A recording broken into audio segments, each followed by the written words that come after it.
So guys, nizere ko indirimbo mwayenjoyinze nkanjye ewan ni hatari cyane. Kuyenjoyinga bita gutwikinga. Njye nanenjoyinze.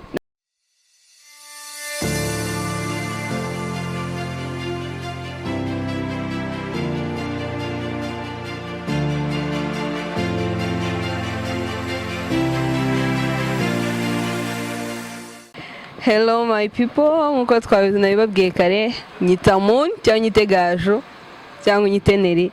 Tugaruke mu nkuru yacu muri the day today. Nago ni yenyine uyu munsi ndi kumwe na Koko. Umeze neza se? Meze bo. Ndakubona. Ibintu ni amahoro. Agaze fresh. Ni bombastic. Ego ye. Nubwo dutangiye umwaka. Ibintu bitameze fresh ariko nizeye ko nyine bizagenda neza cyane. Ngo Tiger B yarakubabaje cyane koko. Tiger B ni umuntu wanjye ariko yagiye antenguhamo. Ubu ngubu abafana ba Melody bafite bibiri dufite kimwe. Uko urumva babishe. Yabanje anabanje kudukomera. Melody yabanje gusohora irandirimbo. Noneho kiriya yaramukosoje ni ukuyisubiza. Kiriya cyari igitego cyo kwishyura. Ariko nawe ikindi yese dushyiramo cyo gusohora irandirimbo. Urabona ko nibyo abantu bahugiyeho. Ariko nizeye ko umuhungu wanjye Tiger B iriya igisamagwe cyasinziriye nta gihari. Nta kigeri kigarutse cyatakiruka. Urumva igisamagwe tuba twizeye imbaraga igihe cyose. Niyo mpamvu isaha ku isaha uzabona comeback muri football babyita comeback ubwoba tukabacaho. Urumva ari bibiri kimwe turabyemera ariko tuzabacaho. Urumva ko meze bon. Umuntu wese ari gufana Bruce nkanjye rose amubwira ati mwa nawe isamagwe byo mwemere ko mwagiye down. Ariko isaha ku isaha twagaruka. Twagaruka neza cyane kandi n'ibitego byinshi cyane. Nta bitego by'igisamagwe cyasinziriye kiba cyasinze kizanye ukanguka nyuma y'imyaka 30. Uribeshya cyane wewe Munyakazi turi mu kazi kose. Ngenda biyize ubu urumva Munyakazi igihe cyose abari Munyakazi. Abari Munyakazi ariko buriya ibyo nakubwiye hari ibanga abafana ba DB na DB yisangije ryo kuba karma nyine ryo gutuza urabona nguku igitaramo cyarangiye Melody akora ahandi hantu ukuntu akora ibindi bintu gutyo ariko nyine twebwe ibintu byose bisaba kwitonda no kuzana speed iteye ubwoba. Niyo mpamvu murira. Niyo mpamvu bisamagwe murira. Buriya nakora nako kaba ari agateguro. Niyo mpamvu isaha ku isaha tuzagarukana ibintu byanyabyo kandi bimeze fresh. Kadese w'umubono ute? Kadesho munderutse kudutamo nawe ku itariki 30 rwose nimwe dusoza umwaka igitaramo yise The Last Night. Akaba ari nayo nari no kwizihiza imyaka 5 amaze akora umuziki. Biriya bintu rero nabyo nyine ntabwo nabyemeye kubera ko Kevin Kade ni umuhanzi umaje kuba munini. Rero karakora ukuntu yakoze n'ukuntu cya gitaramo cy'imyaka 5 yakizihije ntabwo nabyemeye neza.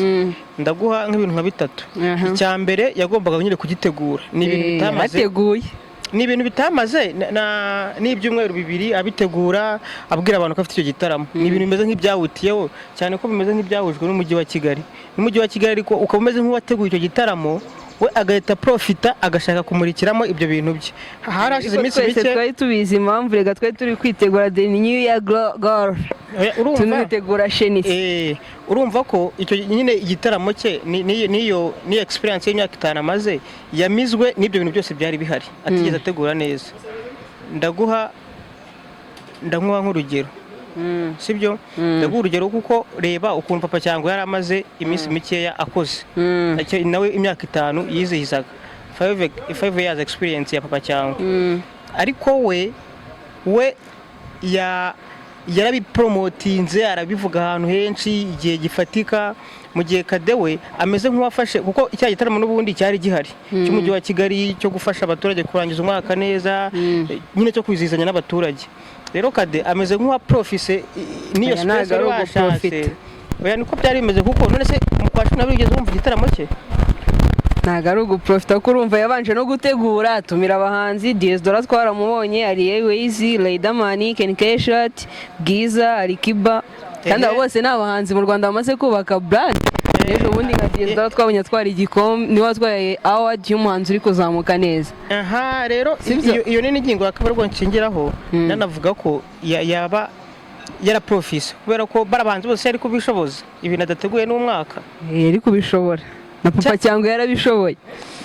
Papa cyangwa we ni nabyo byagiye bikurikira igitaramo cye urabizi ko nyuma hanajemo amatiku ngo ntiyateguye neza amafaranga akaba make ibintu nk'ibyo ariko harimo na support ya Kigali Universe ariko Kade nta yindi support twize twumvamo uretse umujyi wa Kigali wenda wamuhaye ira space yakoreyemo ashobora gutumira Rikiba nk'umuhanzi bakoranye indirimbo ashobora kwemera kuza kumushyigikira ariko abandi nabo urumva iyo wateguye igitaramo ntago wategura igitaramo ngo uzure umuhanzi umwe byose agomba no kuza n'abandi. Wowe ukemera ko yari yarabiteguye se? Ngenda ndemera ko yari yabiteguye. Nta support y'umujyi wa Kigali irimo. Support no sundi ari igitaramo kitagira umuterankunga.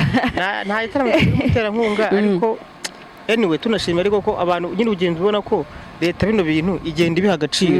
Yahoze ngana n'umuntu. Ikinyarwanda uremera ko kuri gutera imbere. Cyane urwego rwo hejuru. Kuko rega bigaburira abantu benshi. Uzarebe nk'urugero nk'ubu bafashe uyu munsi bakavuga ngo duhagaritse YouTube burundu mu Rwanda. Abantu benshi babura akazi niyo mpamvu ubona na bino bitaramo ama event agenda ategurwa uje ukabona minisitiri w'urubyiruko yitabiriye ukabona umuryango yaje ibyo byose bigaragaza ko nyine babiha valere ahubwo nyine ikintu njya nibaza kubera iki nyine batavugana ngo batavuganira nk'urubyiruko ngo n'izindi mbaga zigende ziba monetize ariko nyaka ko bizaza kuko bahera kugushyikira ibitaramo kuko nibyo binini biri mu gihugu ibyo byose bari bajemo rero iyo ni support y'umujyi wa Kigali turusha uko ari Kade cyane nshingiye ku ibyo bintu byose nkubwiye yego tukiri kuri Kade nyine Kade ni umuhanzi ikigaragara ufite ejo heza mu muziki nawe ntago yoroshye nubwo atari ku rwego rumwe na Chris Easy aho Chris Easy nawe arakomeye indirimbo ye Stampe ngira ngo warayibonye ahubwo jewe ku ruhande rwanjye hatarimo fanatisme nemera ko buri wese ari uwa mbere nyine mu bintu nka Kade nemera ko kuri stage hano mu Rwanda nta muhanzi bari ku rwego rumwe nta muhanzi bari ku rwego rumwe ko Kevin Kade ni umuntu ukora stage kuri 31 yakoze stage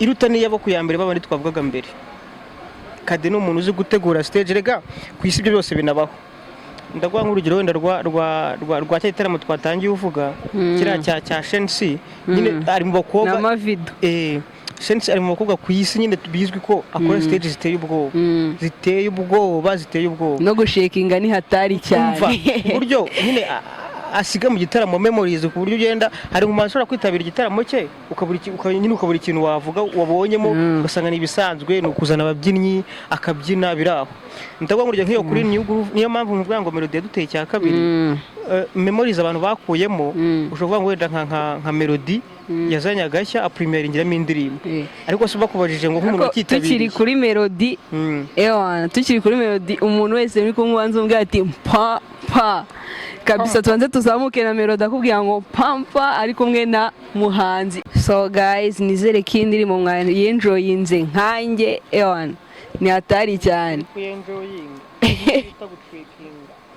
njye nanenjoyinze. So guys nafite ikiganiro cyacu the day today cy'uyu munsi bari kumwe nanjye Moon cyangwa Yitengaju ni post tubane